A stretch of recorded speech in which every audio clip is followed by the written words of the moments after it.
Mari kita buka di Efesus 6 ayat 10 sampai habis.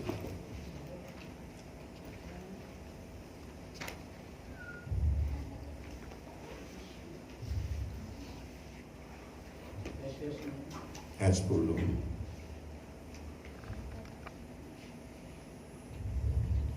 sampai ayatnya yang ke-20 ya. Perlengkapan rohani. Akhirnya hendaklah kamu kuat di dalam Tuhan, di dalam kekuatan kuasa-Nya. Kenakanlah seluruh perlengkapan senjata Allah supaya kamu dapat bertahan melawan tipu muslihat iblis. Karena perjuangan kita bukanlah melawan darah dan daging, tetapi melawan pemerintah-pemerintah, penguasa-penguasa, melawan penghulu-penghulu dunia yang gelap ini, melawan roh-roh jahat di dunia. Sebab itu ambillah seluruh perlengkapan senjata Allah supaya kamu dapat mengadakan perlawanan pada hari yang jahat itu dan tetap berdiri sesudah kamu menyelesaikan segala sesuatu. Jadi berdirilah tegak, berikat pinggangkan kebenaran dan berbaju sirahkan keadilan. Kakimu kasutkan kerelaan untuk memberitakan Injil damai sejahtera. Dalam segala keadaan pergunakanlah perisai iman, sebab dengan perisai itu kamu dapat mematahkan semua panah dari si jahat. Dan terimalah ketopong keselamatan pedang roh, yaitu firman Allah. Dalam segala doa dan permohonan berdoalah setiap waktu di dalam roh, dan berjaga-jagalah di dalam doamu itu dengan permohonan yang tak putus-putusnya untuk segala orang kudus, juga untuk supaya kepadaku jika aku membuka mulutku dikaruniakan perkataan yang benar, agar dengan keberanian aku memberitakan rahasia Injil yang kulayani sebagai utusan yang dipenjarakan. Berdoalah supaya dengan keberanian aku menyatakan sebagaimana seharusnya aku berbicara. Di dalam Tuhan, di dalam kuat kuasa-Nya. Kekuatan atau kuatir itu bisa berubah-ubah ya Bapak Ibu Saudara. Di sini siapa yang nggak pernah mengalami permasalahan? Nggak ada ya Bapak Ibu Saudara. Ada mesak mungkin nggak pernah mengalami masalah? Oh pernah ya. Nah, apalagi nangis ya. Apalagi Pak Gun nggak ada masalah ya Pak Gun. Sekarang nggak ada katanya. Ada Mulisa. Oh, ada Mulisa ya. Khawatir akan merubah. Siapa di sini juga nggak pernah khawatir? Nggak ada ya. Khawatir semua ya. Nah, khawatir itu akan berubah menjadi kuat bila mana huruf IF dihilangkan.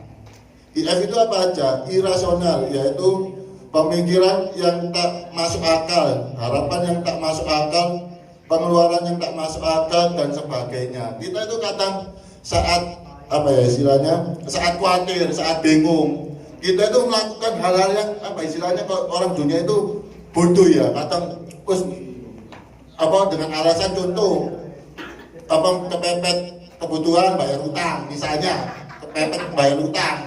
Irasionalnya apa? Gak apa-apa, iku kok ono barangnya Pak Dani tak curi kok lah kan, itu irasional kan, apa pemikiran yang gak masuk akal. Terus pokoknya jono ya apa caranya aku bayar utang.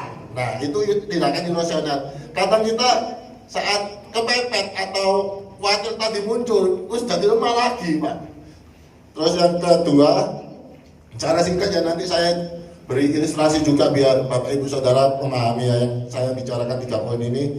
Terus jadi yang kedua, IN itu apa? Iri hati.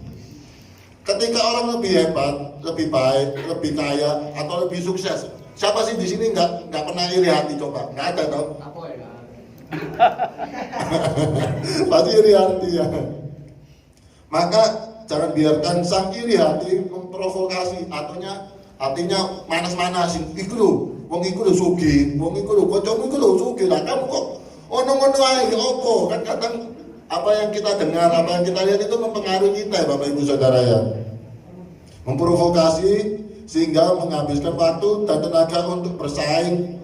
Lambat laun kita juga tak kuat lagi. melainkan khawatir yang mengiris hati kita ya. Kadang sudah saat kita nggak kuat lagi, kita sering nyanyi, aku tak sanggup lagi menerima derita ini.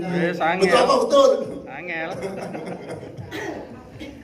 Yaitu terus yang ketiga, iman mulai rapuh, di mana kita tak lagi mengandalkan Tuhan, tak berserah, mogok baca firman, bungkam, berdoa dan tak giat ibadah lagi ya Bapak Ibu Saudara. Saya ingin membandingkan ini sangat bagus ya di Efesus 6 ayat 10 dibandingkan dengan Ulangan 31 ayat yang ke-6. Kita baca dulu. Kuatkan dan teguhkanlah hatimu, janganlah takut, jangan gentar karena mereka, sebab Tuhan Allahmu, Dialah yang akan berjalan menyertai engkau. Ia tidak akan membiarkan engkau dan tidak akan meninggalkan engkau. Terus di Yohanes 15 ayat 7, jika kamu tinggal di dalam aku dan firmanku tinggal di dalam kamu, mintalah apa saja yang kamu kehendaki, maka kamu akan menerimanya. Ya, saya minta tolong sebagai ilustrasi Meshak, Abraham dan Pak Hendri ya. Minta tolong sebentar aja.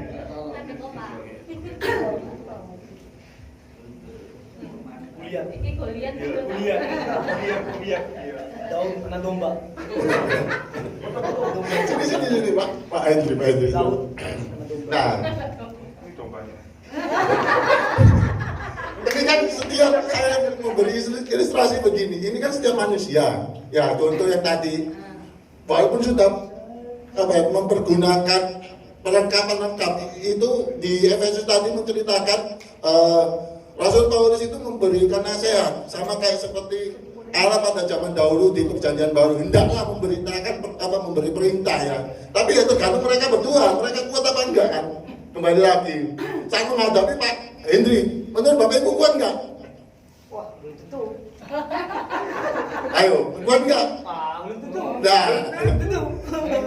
Nah, tapi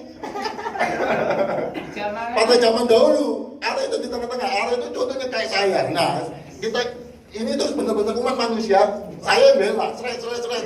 Nah, terus saat mereka berdosa, saya mindar, kan saya kan benci dosa. Ya, jadi bisa nggak mereka mengalahkan Pak Hendri? Bisa. Dengan kekuatan sendiri, yakin bisa? Nggak bisa, tuh pasti ada titik lemahnya toh. Ada bosan, ada jenuh, apa segala macam. Tetapi karena kasih karunia Tuhan di dalam nama Tuhan Yesus, bagi orang yang percaya, jadi Abraham ini percaya sama firman Tuhan, percaya sama Kristus, sedangkan Meshak enggak.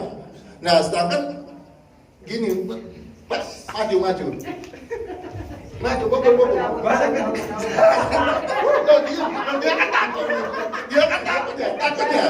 Dia kan takut. Maju. Maju lagi. Ini yang dinamakan di dalam Kristus, di dalam tangan Kristus. Ya ini ya Bapak Ibu Saudara. Jadi walaupun Pak Hendri menyerang ini bisa aja Bapak Ibu, tapi kan saat dia lemas. Masuk. Lemas. Oh, gini loh, ayo lagi. Loh, gini loh Bapak Ibu, istilahnya yang tadi Rasul Paulus beritakan, maksudnya di dalam Kristus itu nggak usah khawatir lagi ya. Itu khawatir lagi tadi saat tadi dipukul Pak Hendri. Ya sudah, sama aja. Asalkan apa tadi firman Tuhan itu firman Kristus ada di dalam hati Abraham, gitu kan. Abraham percaya benar sungguh-sungguh. Pakai itu tadi, walaupun Pak Hendri gede, kudukur, body apa istilahnya, badannya sispek apa segala macam. Abraham gak usah takut, gak usah iri juga. Meshak juga kan badannya masih bisa menghadapi Pak Hendri. Ngapain? Abraham kan gak usah iri lagi, gak usah bertindak yang konyol-konyol lagi untuk melawan Pak Hendri, gitu loh. Jadi kan ada mengadakan Tuhan, terus kan walaupun istilahnya gini, Abraham walaupun doa, lihat gini aja. Sudah, saat Abraham capek ya sudah, yang berat, yang melawan itu saya. Nah, begini loh. Loh, Apa istilahnya enggak capek lagi, enggak letih lagi, enggak apa istilahnya ya, enggak pakai mengadakan kekuatannya sendiri lagi, yaitu sedikit dari firman Tuhan. Oke, terima kasih. Jadi bukan ya Bapak Ibu ya, kesimpulannya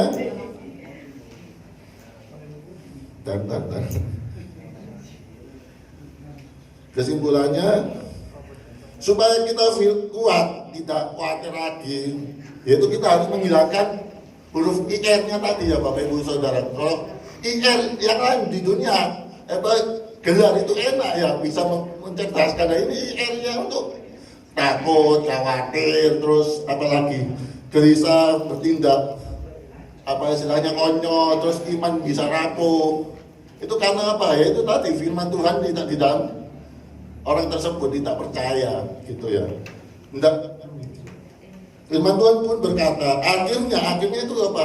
Pada akhirnya, finishnya, hendaklah kita kuat di dalam Tuhan, di dalam kekuatan kuasanya, yaitu kekuatan kuasanya tadi yang saya beri contoh tadi ya Bapak Ibu Saudara ya, di dalam kekuatan tangan. Jadi nggak usah ragu lagi, ya sudah, kalau memang Bapak Ibu Saudara percaya dan sudah jadi orang Kristen, jadi nggak usah takut-takut lagi menghadapi, walaupun menghadapi musuh kayak sebesar Pak Hendrik atau sebesar saya. Jadi nggak usah khawatir lagi, cukup mengandalkan Tuhan yang kayak tadi, ngelihat ke atas sedikit aja sudah, itu sama aja doa, nggak usah pakai bertele-tele. Demikian dari saya, semoga benaran firman ini menjadi kekuatan dan kehidupan kita untuk menghadapi hidup ini.